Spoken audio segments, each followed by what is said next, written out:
Hi, and welcome to the introductory video for MasteryLS. This video is meant for students who have never used MasteryLS before and will give you an introduction into the basic features.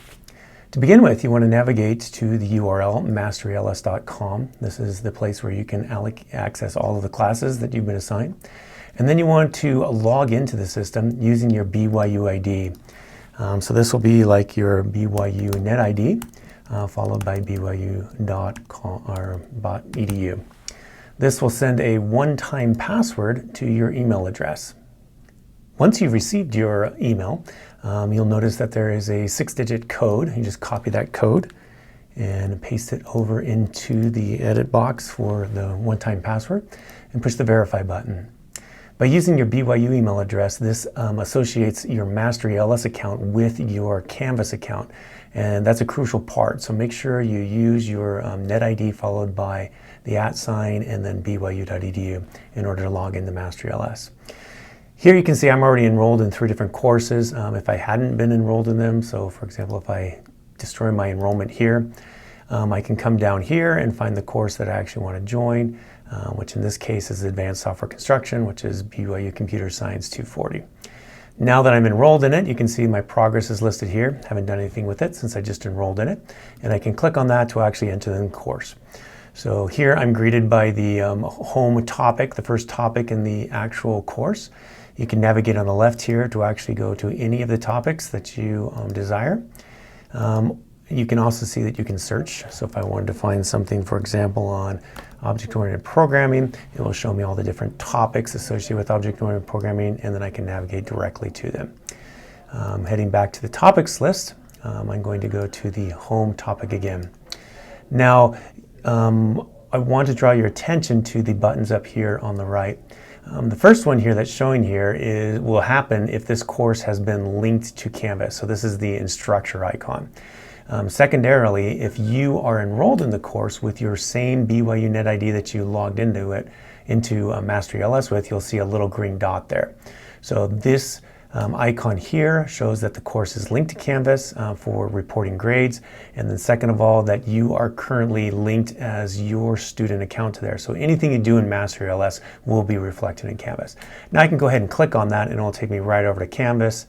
And you can see the same information here in addition to like being able to navigate to the different modules, just like you normally would in Canvas. Now typically Canvas courses that are linked with MasteryLS don't have any content in Canvas. They're there only to show the actual grade information. So I'm going to close Canvas up and then we'll start navigating down. Course content is rich text media. You'll see lots of beautiful graphics and textual descriptions as well as code notes to interact with. Let's go ahead and go to a topic which has more interesting interactions to it. So let's go to object-oriented programming. I can get rid of my TOC if I want to have more space here. You can see I've got a description of what's actually going on with the course. I've got code examples with it. You can see that there's UML diagrams, and then I get my exercises, which give me a chance to demonstrate my understanding of what I've seen. So here's an interaction that's asking me in object-oriented programming, which of the following best describes the concept of polymorphism. Doesn't really matter which one I pick here because we're just demonstrating, so I'm just going to pick one at random without actually even reading it and push the submit button. Now that takes the content that is surrounding the topic plus the question that's asked and your response, and it actually is feeding it to AI to give you feedback on what's happening with your understanding. Gives you some nice, congratulations, glad that you're working on what abstraction is. However, the correct answer was for polymorphism is this discussion right here, and so you didn't get it quite right, but that allows you to give direction and understanding to actually pick the right answer here. There's another, multiple choice question here, and this last interaction here is actually an essay question. So this gives you a chance to give free text answers, and you can say object-oriented programming, models the real world in your code and makes it easier to maintain. Simple answer, not completely correct, but that's not really the point of our demonstration here. That'll feed it off to AI, and once again, you'll get feedback about how well you did. And it says, yeah, you got an initial part of it, but you're missing other things such as encapsulation, which would be helpful to understand what the concept is. And here I only got 50% of the 5 stars that I could be given. So I got 2.5 stars, which is great to start with. The nice thing about the interactions is it gives you feedback, makes the content much more interactable, and allows you to make sure that you understand the concepts before you move on to the next topic. And you can move on to the next topic by just coming up here and pushing on these navigation buttons. So that will take me to the Java fundamentals, where I'll learn everything about the history of Java and how to get started with your IDE and so on and so forth. Now there's a couple other things up here at the top that you might want to take notice of. The first one is the schedule. So this is for the course and the section that you're actually working within. This will tell you all the due dates for everything with links to all the topics, what assignments are actually due. It also gives you links to the slides so that you can go and review those there. If your course has multiple sections, and there might be multiple schedules here, so make sure you pick the one that is for the section that you actually have. You can also get to the schedule by going to the topics on the sidebar and just hitting the schedule link right here. Either one of those work, and they're both great. The other buttons that you have up here is your progress. So you can see I'm currently being reported as have completed 2% of the course. Then you'll see that here is my progress. So I've only done any work today, August 19th.